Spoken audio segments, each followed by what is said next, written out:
C'est un véritable séisme qui secoue la Casablanca. Le Real Madrid s'apprête à vivre l'un des mercatos les plus explosifs de son histoire. Un retour triomphal, une prolongation confirmée, une bataille de 140 millions d'euros et une bombe absolue qui pourrait changer le visage du milieu de terrain madrilène pour les 10 prochaines années. Restez jusqu'à la fin, on va tout détailler maintenant. Salut à tous les supporters du Real Madrid. Bienvenue sur la chaîne pour toute l'actualité, les rumeurs et les transferts du club merengue. Pense à t'abonner pour ne rien rater et dis-moi ton avis en commentaire. Lâchez un gros like pour soutenir le travail. Merci beaucoup. On commence par une excellente nouvelle pour la défense madrilène. Antonio Rudiger ne partira pas. À 33 ans, l'Allemand vient de paraffer une prolongation d'1 an supplémentaire avec le Real Madrid, le liant au club jusqu'en juin 2027. L'accord verbal était déjà conclu depuis fin mai, mais l'annonce officielle a volontairement été retardée. Pourquoi ? On y reviendra dans quelques instants, parce que la raison est intimement liée à l'un des événements les plus importants de la semaine au sein du club. Ce qui est certain, c'est que ce deal illustre parfaitement la politique madrilène avec les joueurs de plus de 30 ans. Des extensions d'une saison maximum, ni plus ni moins, pas de contrat XXL, pas de salaire faramineux sur la durée. Le club garde la flexibilité, le joueur garde sa place. Et franchement, c'est difficile de leur donner tort quand on voit le niveau affiché par Rudiger cette saison. Depuis son arrivée libre en 2022 en provenance de Chelsea, l'ancien défenseur des Blues a disputé plus de 120 matchs sous la tunique blanche. Leader vocal, présence aérienne monstrueuse, duel remporté à l'appel. Des clubs saoudiens lui avaient proposé des ponts d'or, il a dit non, il a choisi de rester. Et ça, les supporters madrilètes ne l'oublieront pas. Tactiquement, dans un secteur défensif en pleine reconstruction, avec les doutes autour d'Alaba et les incertitudes sur certains jeunes profils, garder Rudiger, c'est s'assurer une stabilité immédiate aux côtés de Militão et des nouvelles recrues. Économiquement parlant, c'est aussi une opération zéro coût en termes de transfert. Un vrai coup de maître. Et maintenant, parlons d'un dossier qui va faire chaud au cœur de tous les fans de la Maison Blanche. Nico Paz revient. Le natif de la Fabrica, ce milieu offensif argentin de 21 ans formé au Real Madrid, va retrouver son club d'origine pour la saison 2026 à 2027. Le club a activé la clause de rachat, seulement 9 millions d'euros, vous avez bien entendu, avant la date limite fixée à la fin du mois de mai. 9 millions d'euros, pour le meilleur milieu de Serie A de la saison. Laissez ça rentrer, sous les ordres de Cesc Fabregas à Côme, Nico Paz a littéralement explosé. 35 matchs, 12 buts, 6 passes décisives. Une maturité technique, une vision du jeu, une capacité à décider les rencontres qui ont bluffé l'Europe entière. Javier Zanetti lui-même avait déclaré publiquement que Paz retournerait sûrement un jour au Real Madrid. Ce jour est arrivé. Physiquement, le garçon a changé. 1m86, plus costaud, plus solide. Le talent argentin avec l'élégance espagnole. Certains observateurs le comparent à un mix entre l'Isco des grandes années et un milieu box-to-box moderne. Et à 21 ans, il a encore une marge de progression vertigineuse. José Mourinho, qui reprend les rênes de la Casablanca avec un contrat de 3 ans jusqu'en 2029, voulait personnellement ce profil dans son projet. Le Special One aime les joueurs techniques formés à la maison, capables de faire la différence dans les petits espaces. Nico Paz coche absolument toutes les cases. Sa valeur marchande a littéralement explosé depuis son départ, et le Real Madrid a eu l'intelligence de verrouiller son retour à un prix stratosphériquement bas. Comme on dit, bien joué.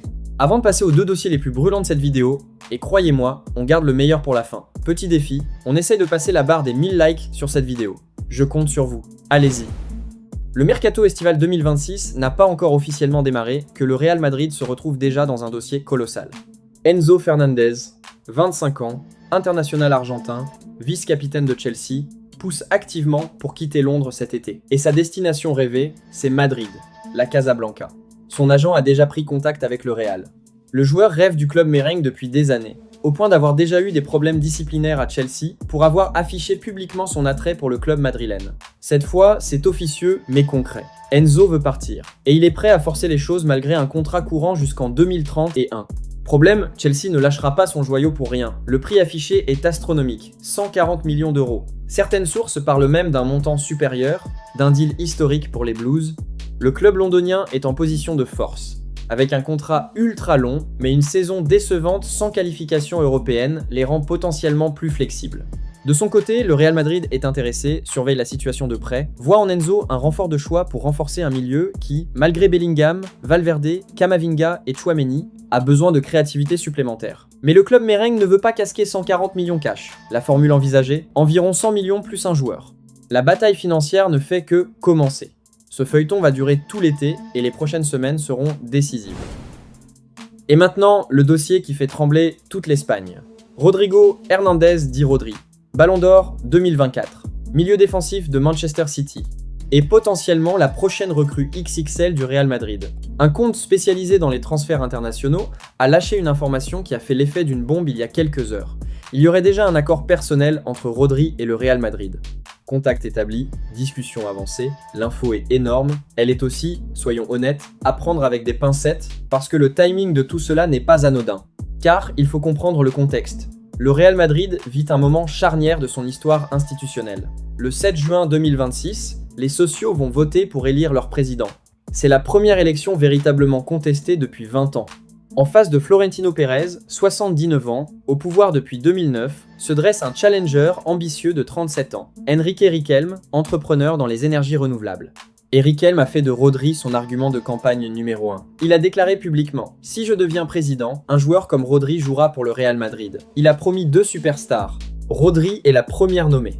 L'entourage du joueur a confirmé un contact avec Riquelme. Mais est-ce un contact avec le Real Madrid institutionnel ou avec un candidat à la présidence? La nuance est capitale. Parce que les grands médias espagnols indiquent que le Real Madrid n'a pas encore approché officiellement ni Rodri ni Manchester City de manière concrète. L'intérêt reste exploratoire. Maintenant parlons du joueur. Rodri a lui-même laissé la porte ouverte à plusieurs reprises.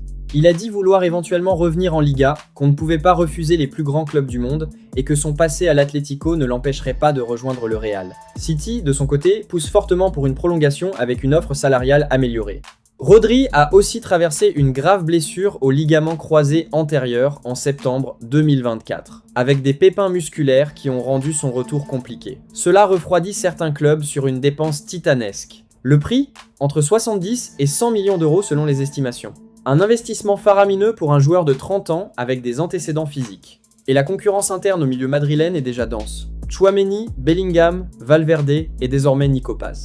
Mais voilà, si Riquelme remporte l'élection le 7 juin, ce dossier change radicalement de dimension. Il a fait une promesse publique, il devra l'honorer. Et Rodri, lui, a répété qu'il réfléchirait à son avenir après la Coupe du Monde. Le vrai dénouement de ce feuilleton ne fait que commencer.